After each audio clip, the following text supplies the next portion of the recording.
사람은 어떻게 살아가는가? 여러 가지로 묘사할 수 있겠습니다. 그런데 오늘 그 여러 가지 묘사 중에 하나를 제가 표현해 보고 싶습니다. 사람은 평생 무엇인가에 기대어 산다. 그럼 그렇게 사람이 평생 기대어 사는 것이 무엇일까? 그것이 기대입니다. 기대는 희망입니다. 그러기에 기대는 사람에게 살아갈 힘을 줍니다. 무엇인가 이루어지길 바라고 기다리게 만들기 때문입니다. 자녀를 둔 부모는 학교나 회사의 합격을 기대하며 어떤 분은 승진을 기대합니다. 또 어떤 분은 결혼을, 어떤 분은 출산을 기대합니다. 수술을 앞둔 환자는 수술이 잘 되고 건강을 되찾기를 기대합니다. 사람들은 이런저런 기대 속에서 살아갑니다. 그런데 기대가 무너지면 또 다른 기대를 세우면서 평생을 살아갑니다. 그런데 어떤 사람이 있었습니다. 이 사람은 환자입니다. 그는 이제 더 기대할 것이 없어서 마지막 기대를 걸었습니다. 오늘 본문은 이렇게 마지막 기대를 건 사람에 대해 이야기하고 있습니다. 본문에서 다음과 같이 세 가지를 살펴보도록 하겠습니다. 첫째, 부풀은 기대. 둘째, 엇나간 기대. 셋째, 이루어진 기대. 첫째, 부풀은 기대입니다. 많은 사람이 제가 관찰한 바로는 자신이 가진 10개 중에 하나가 영 마음에 들지 않으면 나머지 9개에 대해서도 그다지 만족하지는 못하는 듯합니다. 왜 그럴까요? 따지고 보면 욕심입니다. 여러분 어떻습니까?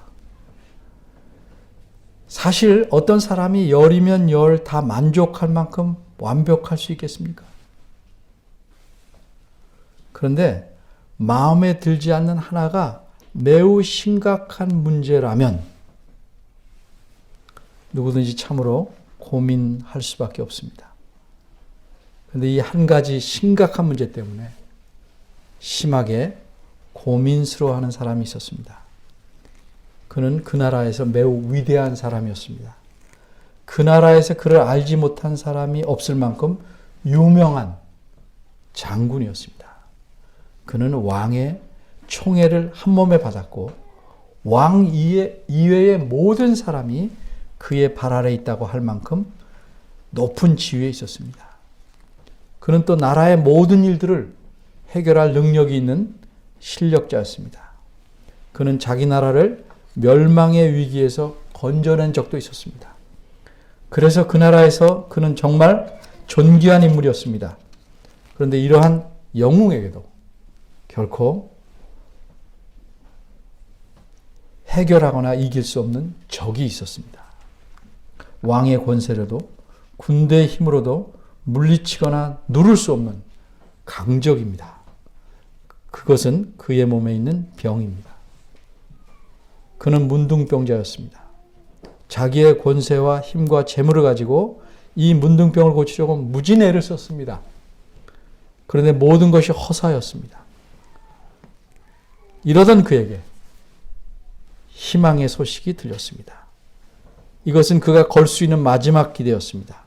이 소식을 듣고 그는 잔뜩 기대에 부풀었습니다. 이렇게 기대를 부풀게 한 소식은 어떻게 그에게 들렸을까? 그는 이스라엘의 이웃에 있는 아람이라는 나라의 장군입니다. 이 아람이라는 나라는 틈만 있으면 이스라엘을 침공하여 못살게 구는 나라입니다. 이 나라는 지금 말하면 시리아의 원조가 되는 나라입니다. 그런데 그가 이전에 이스라엘을 침공해서 잡아온 소녀를 집에 하녀로 두었습니다. 그런데 이 하녀에게서 놀라운 소식을 전해 들은 것입니다. 그 소식은 이스라엘의 서울인 사마리아에 있는 선지자에게 가면 문둥병을 고칠 수 있다는 소식입니다. 이 소식을 듣자마자 장군은 왕을 뵙고 이 놀라운 소식을 알립니다. 그러자 왕은 이스라엘에게 왕에게 전할 친서를 써주고 가서 치료하고 돌아오라고 허락합니다. 기대에 부풀은 문둥병자 이 나아만 장군은 예물을 가득 준비했습니다.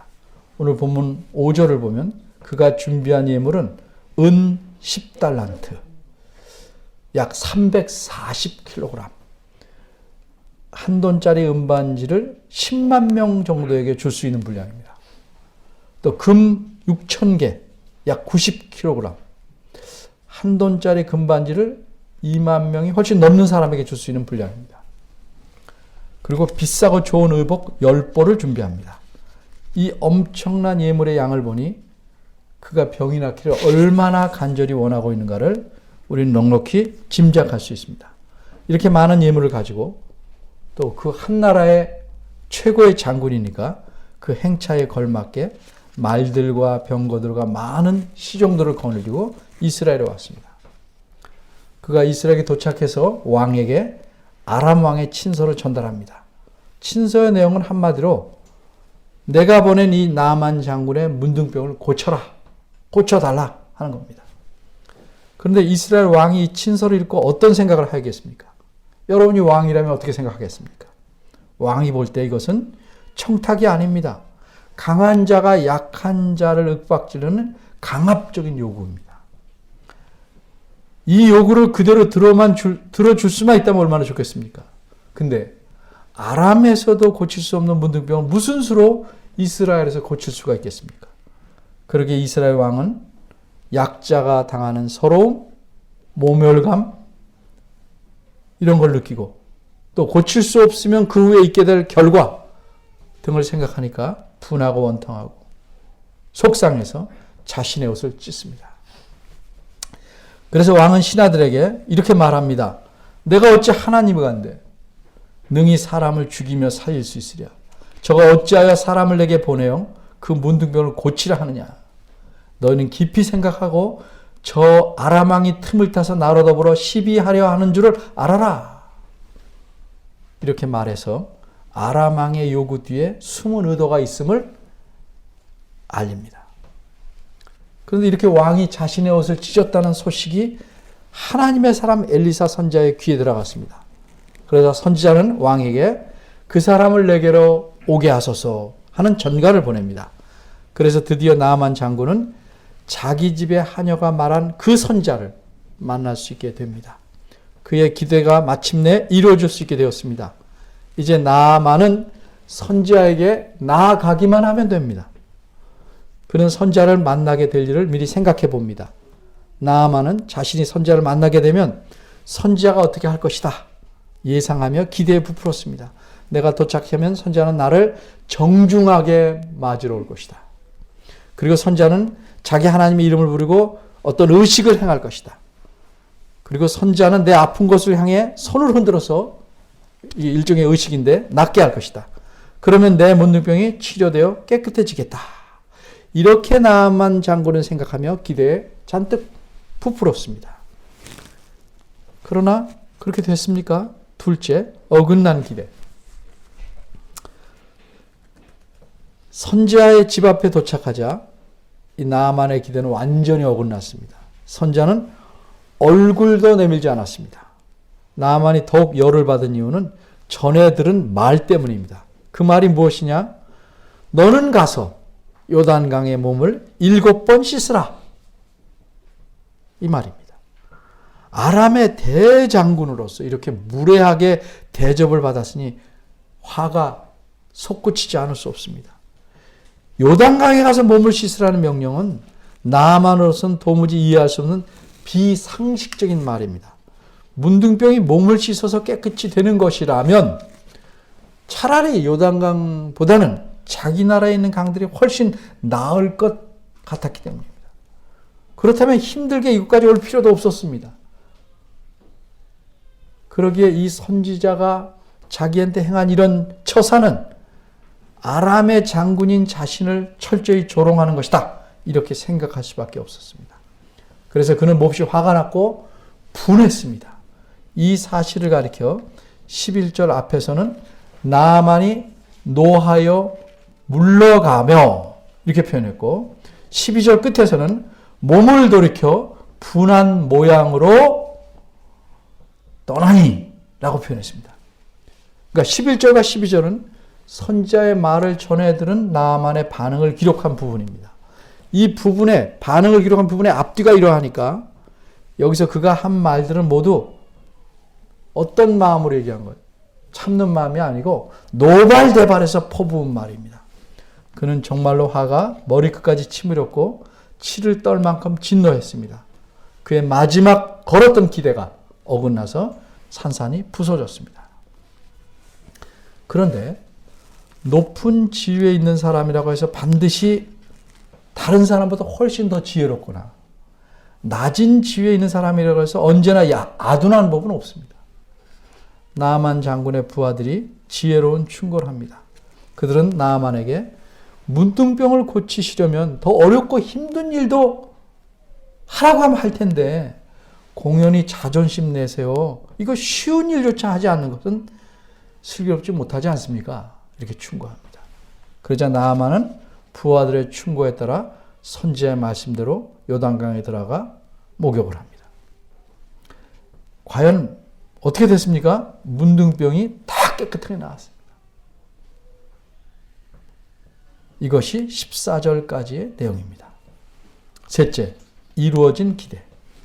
그럼 이런 이야기는 무엇을 말하려고 성경에 기록해 놓았을까? 혹시 화를 내면 될 일도 그르친다? 그런 걸까? 아니면 지도자는 아랫사람들의 말에 귀를 기울이지 않은 현명함을 가져야 한다. 그런 것일까? 아니면 지성이면 감천이다. 그런 걸까? 혹 쥐구멍에도 볕들 날이 있듯이 문둥병자도 깨끗할 날이 있으니 병을 지닌 사람은 희망을 버리지 말아야 한다. 뭐 이런 것일까?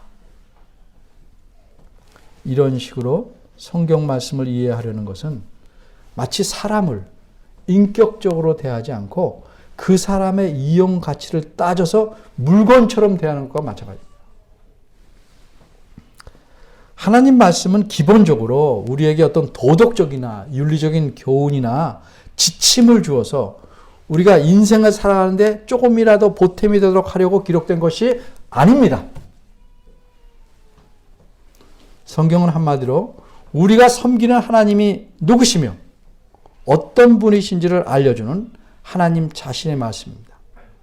그래서 성경이 오늘 본문과 같은 이야기를 기록해서 알려주려는 것은 우리로 하여금 그러하신 하나님을 바로 섬기도록 하려는데 그 목적이 있습니다. 그러기에 성경은 언제나 하나님께서 하신 일들을 강조하고 따라서 우리는 오늘 본문에서도 그런 강조점, 그런 흐름을 놓치지 말고 내용을 이해하도록 해야 합니다.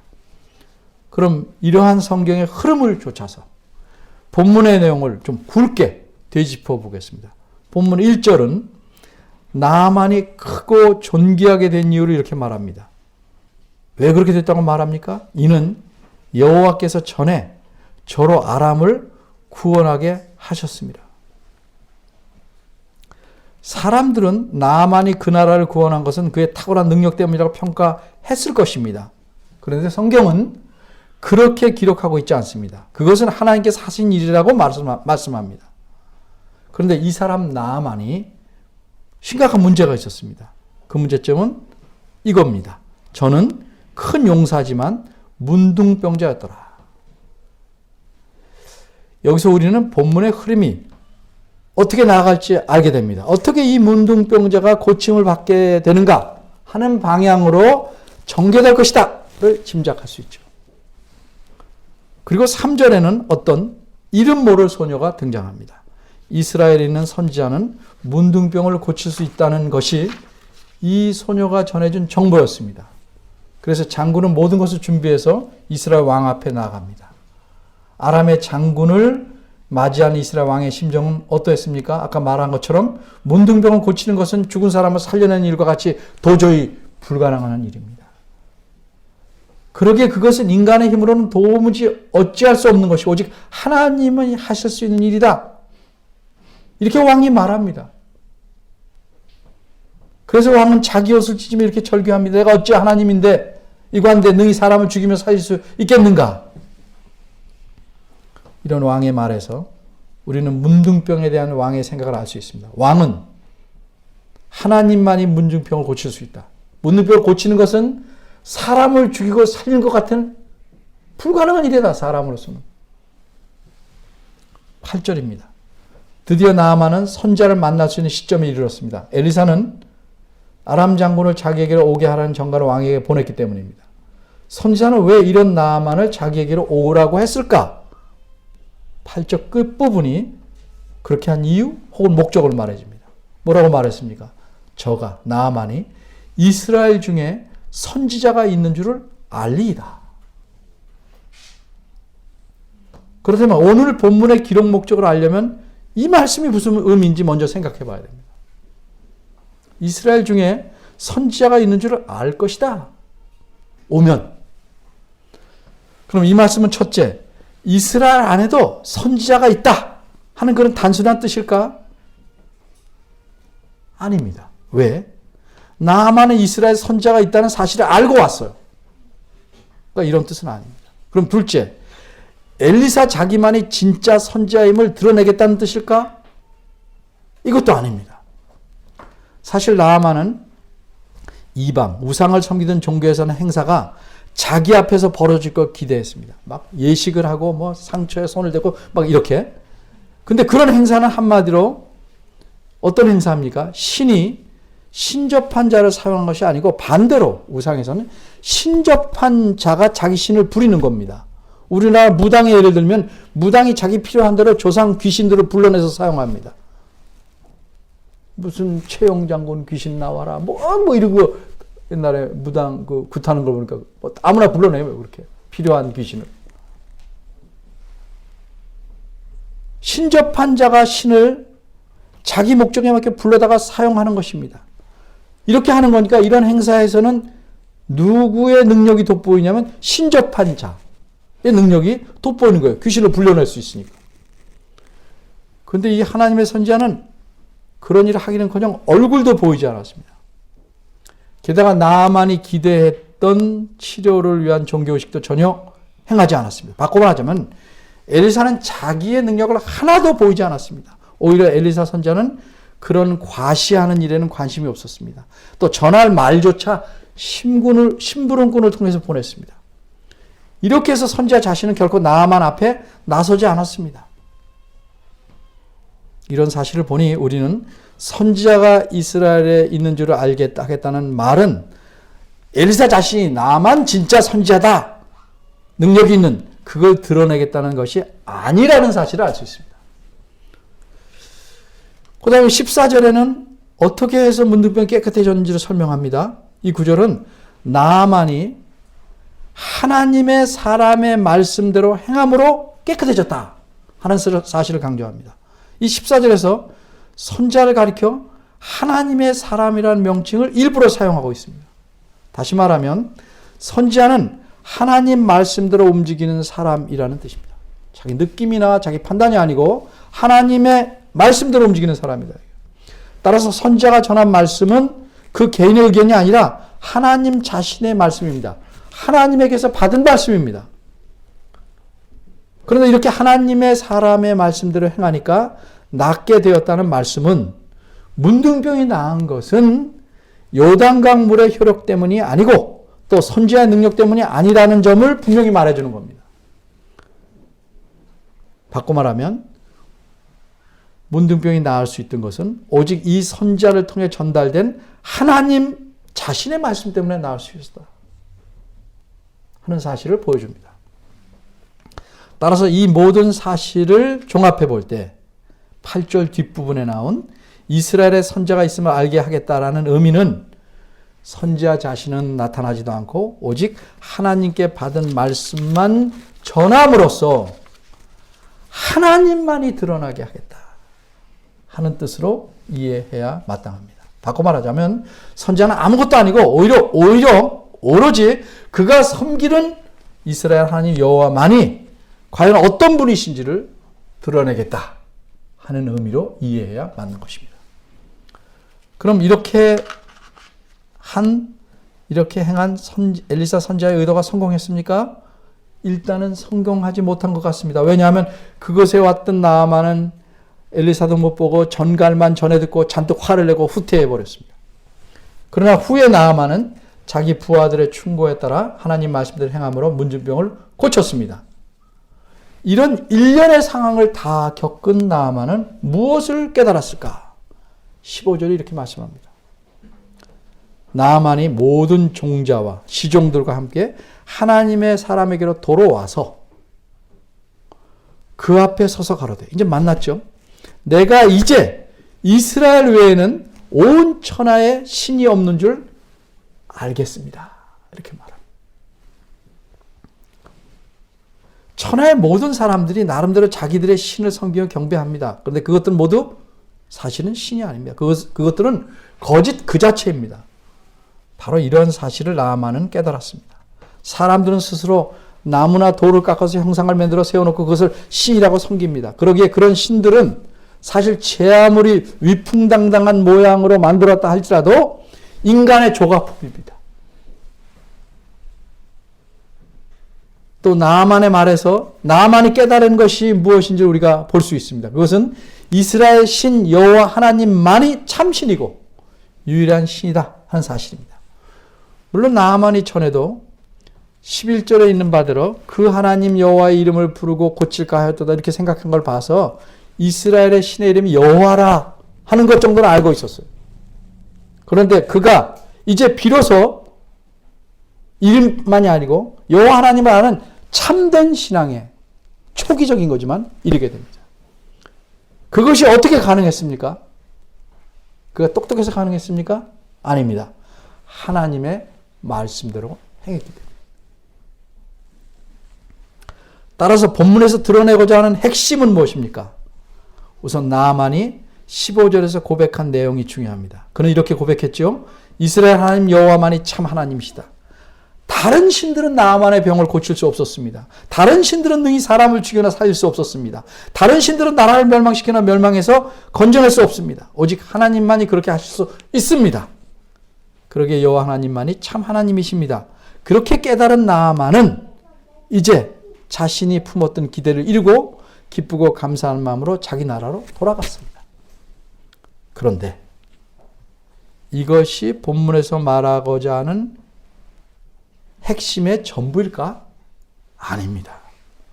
본문의 핵심을 알려면 기록자가 본문에 직접 또는 간접적으로 무엇을 말씀했는지를 잘 봐야 됩니다. 나아만의 고백 이외에 기록자는 적어도 두 가지를 더 말씀합니다. 하나는 직접적으로 기록자가 기록한 말씀인데 이 기록한 사실은 나아만은 아직 알 수 없었을 것입니다. 왜냐하면 나아만은 이제 여호와 하나님만이 참된 하나님이신 줄을 겨우 알게 된 사람이기 때문입니다.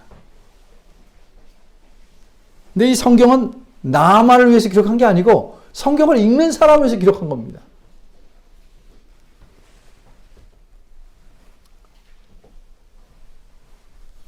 기록자는 본문의 첫 구절인 1절에서부터 중요한 사실을 이렇게 표현합니다. 분명하게 이는 여호와께서 전에 저로 아람을 구원하게 하셨습니다. 무슨 뜻입니까? 나아만이 크고 존귀한 자가 될 수 있었던 실제적 이유가 무엇이냐? 그걸 말한 겁니다.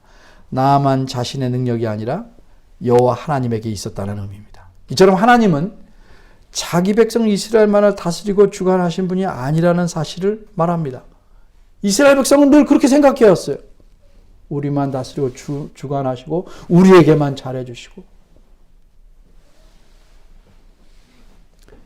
하나님은 이스라엘 밖의 모든 일들, 바깥의 모든 일도 다스리고 주관하십니다.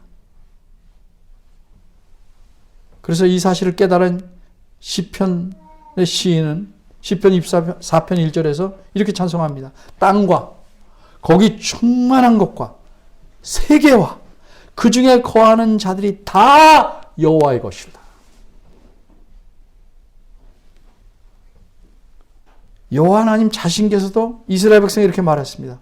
출애굽기 19장 5절입니다. 세계가 다 내게 속하였다. 이 세상과 그 모든 것이 하나님의 것이라는 말씀입니다. 그러게 하나님께서는 이 세상과 만물을 지어놓고 내비두신 게 아니고 자신의 기쁘신 뜻대로 다스리고 주관하십니다. 나만의 고백 이외에 기록자가 또 말씀한 다른 한 가지는 간접적으로 말씀한 사실입니다. 16절에서 그 사실이 무엇인지 알 수 있습니다. 16절을 보면 선지자는 나만이 다시 와서 드리는 예물을 받지 않습니다. 그리고 뭐라고 말합니까? 이렇게 말합니다. 나의 섬기는 여호와의 사심을 가리켜 맹세하노니 내가 받지 아니하노라. 거듭 받으라고 해도 고사하다. 안 받는다 이 말이죠. 어째서 선지자는 예물을 받지 않았습니까? 예물을 받음으로써 하나님께서 나만에게 베푸시는 은혜의 성격을 변질시킬 수 있었기 때문입니다. 다시 말해서 하나님께서 베푸시는 구원, 그를 살리시는 은혜, 그거는 오직 하나님의 은혜로서 주시는 것이다. 그 사실을 드러내는 건데 예물을 받으면 성격이 변질되죠. 하나님께서는 값없이 구원의 은혜를 주시는 분이다 하는 사실을 분명히 드러내고자 한 것입니다. 따라서 본문이 강조해서 보여주는 핵심 사상은 무엇인가? 여호와 하나님만이 온 세상을 다스리시며 은혜로 값없이 구원을 베푸시는 참된 하나님이시다 하는 다소 여러 가지 내용이 섞인 그런 사실입니다. 하나님만이 유일한 신입니다. 이 하나님만이 사람을 죽이시기도 하고 살리시기도 한다. 이 하나님만이 사람에게 값없이 은혜로 진정한 구원을 베푸시는 하나님이십니다. 근데 여러분은 이런 하나님을 바르게 이해하고 계십니까? 머리로만 아니고 정말 가슴으로 이해하냐 말이죠. 여러분 하나님을 어떤 분으로 믿고 계신가요? 모든 종교마다 자기 종교의 구원이 있다고 주장합니다. 그래서 많은 사람이 모든 종교는 본질이 같고 방법만 다르다. 따라서 어떤 종교를 믿든지 구원 얻으시다. 이 말에 많은 사람들이 미혹을 받습니다. 유혹을 받습니다. 그래, 다른 종교에서 준다는 구원, 이름은 같을지 몰라도 그건 하나님께서 주시는 구원이 아닙니다. 하나님께서 주시는 구원은 오직 누구만 통해서? 예수 그리스도만을 통해서 주십니다. 따라서 하나님께서 주시는 구원을 받지 못한 사람은 비록 그가 다른 종교에서 구원 얻었다 할지라도 영원한 멸망에 이르는 겁니다. 왜냐하면 전에도 말씀드렸지만 성경 말씀에 하나님 말씀에 다른 이로서는 구원을 얻을 수 없나니 천하 인간의 구원을 얻을 만한 다른 이름 우리에게 주신 일이 없음이니라 분명하게 기록되어 있기 때문입니다.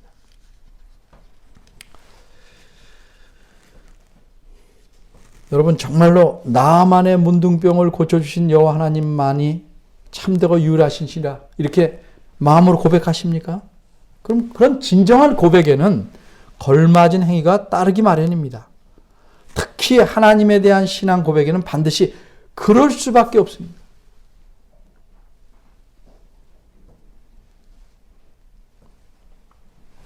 나만의 경우를 봅시다. 나만은 이제 신앙의 첫 발을 내디딘 사람입니다. 그래서 그의 다짐 속에는 이방신을 섬기던 습관이나 미신적인 사고가 들어있습니다. 이를테면 그래서 흙을 싸달라, 림몬 신당에 들어가는 것을 이해해달라 이런 말들을 합니다. 그러나 적어도 17절과 18절에서 그가 한 말을 보면 그가 참 신앙에 이르는 사람답게 말하고 있음을 알 수 있습니다.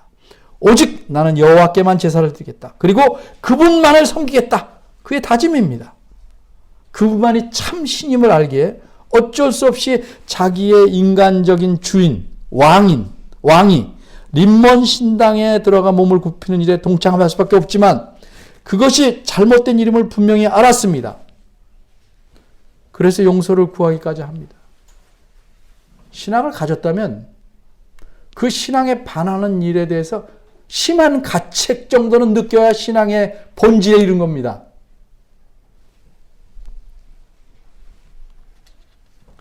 이렇게 나만은 하나님을 믿는 신앙에 이제 발을 들여놓은 초신자이지만 나만이 알았던 그 정도의 신앙은 분명히 알고 있고 그렇게 행해야, 그런 사람이라야 하나님을 믿는 신앙을 가졌다, 이렇게 말할 수 있는 겁니다. 그런데 여기서 우리가 한 가지 더 생각해 볼 것이 있습니다. 그것은 예수님께서도 문둥병자를 고치셨는데 그것은 무엇을 의미하는가? 왕의 말에서 우리가 시사를 받듯이 한마디로 예수 그리스도께서 참 하나님이시다 하는 사실을 드러내주는 겁니다. 그 당시 사람들은 예수님께서 하나님이시라는 사실을 믿지 않았습니다. 한 번은 예수님께서 고향인 나사렛에서 가르치면서 선지자 엘리사 때에 이스라엘에 많은 문둥이가 있었을 때 그 중에 한 사람도 깨끗함을 얻지 못하고 오직 수리아 사람 나만 뿐이니라, 이렇게 말씀했습니다. 그러자 어떤 일이 벌어졌습니까? 회당에 있던 자들이 이 말씀을 듣고 다 분이 가득해서 일어나 동네 바깥으로 쫓아내어 그 동네가 건설되어 있는 산 낭떠러지까지 끌고 가서 밀쳐내리고자 했습니다. 이렇게 악할 수가 있습니까? 이처럼 그들 모두가 나만이 처음에 취한 행동과 같은 분을 낸, 근데 사실은 그것보다 훨씬 악한 짓을 행했습니다. 왜? 이들은 예수님을 죽이려 했기 때문에. 분해서 그친 게 아닙니다.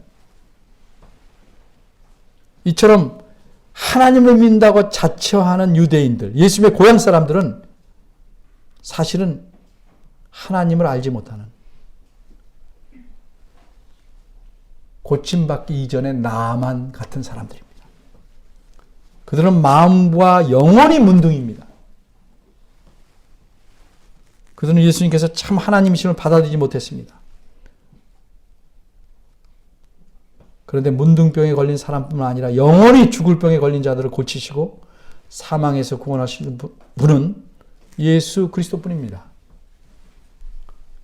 인간이 되어 이 땅에 오신 하나님이신 예수 그리스도뿐입니다. 이렇게 우리를 건져내셨습니다.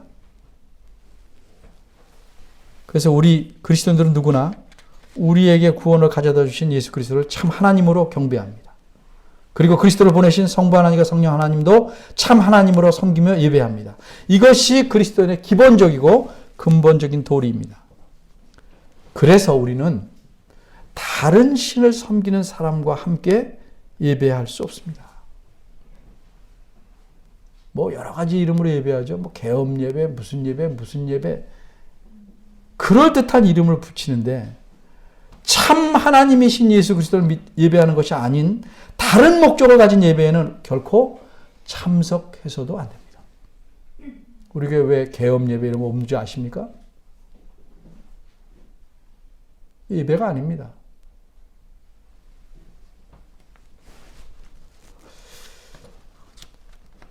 참 하나님이신 예수 그리스도를 예배하는 예배가 아니라면 삼위일체 하나님을 올바로 믿는 사람이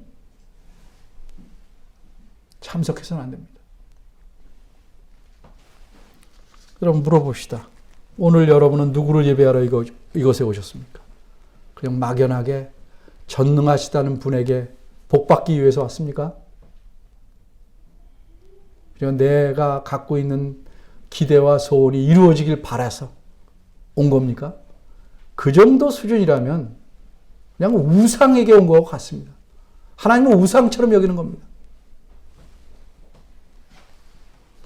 우리가 사람인지라 하나님에 대해서 감히 모두 다 알 수는 없지만 적어도 기초적이도 올바른 인식이 없다면 하나님을 바르게 예배할 수는 없습니다. 이런 예배 하나님 받지 않으십니다. 그렇다면 이런 인식은 어디서 얻을 수 있는가? 내 상식적 판단과 다르게 보일지라도 하나님 말씀에 순종할 때 그런 인식이 마음에 생기는 겁니다. 문둥병자 나아만은 하나님 말씀대로 행함으로써 여호와 하나님 믿고 섬기게 되었습니다. 여러분 한번 이 시간에 진지하게 생각해 보십시오. 나는 정말로 하나님을 성경의 가르침대로 믿는가? 정말 하나님이 참되고 유일하신 신이라고 믿는가? 하나님에게만 참된 구원을 온다고 믿고 있는가? 구원받은 자로서 나는 과연 하나님을 감사함으로 참되게 예배하고 있는가? 하나님 말씀에 순종하려고 최소한 힘쓰지도 않으면서 모든 일이 잘 될 것이고 구원받을 것이라고 생각한다면 그것은 여지없이 어긋난 기대가 될 것입니다. 하나님 말씀에 순종하지 않아서 자기 영혼의 문둥병을 고치지 못한 채 평생 동안 교회당에만 들락거리는, 그래서 교회의 관습과 규례에만 익숙해진 그런 불쌍한 사람이 되지 않기를 바랍니다. 하나님께서 예수 그리스도를 통해 우리 영혼의 문둥병을 완전히 고쳐주셨습니다. 우리 살리셨습니다. 그럼 하나님은 우리에게 무엇을 기대하실까요? 여전히 문둥병자처럼 살기를 원하실까요? 아니면 우리가 은혜로 고침 받았으니 하나님만을 섬기고 하나님 기쁘시게 하는 사람으로 살기를 기대하실까요? 답은 분명하죠. 여러분, 마지막으로 한 말씀 드립니다. 하나님에게 여러분의 모든 기대를 걸지 않으면 우리 삶은 실패할 수밖에 없다는 사실을 잊지 마시기 바랍니다. 기도하겠습니다.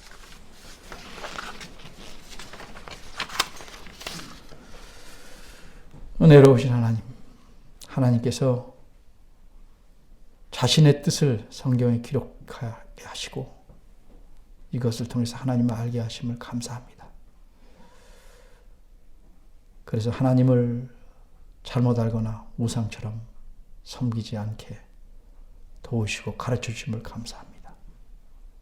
더욱 성경 말씀을 부지런히 배우고 익히고 삶에서 실천함으로써 하나님이 기뻐하시고 또 하나님을 기쁘시게 하는 사람 되기를 원합니다. 도와주옵소서. 예수님의 이름으로 기도합니다.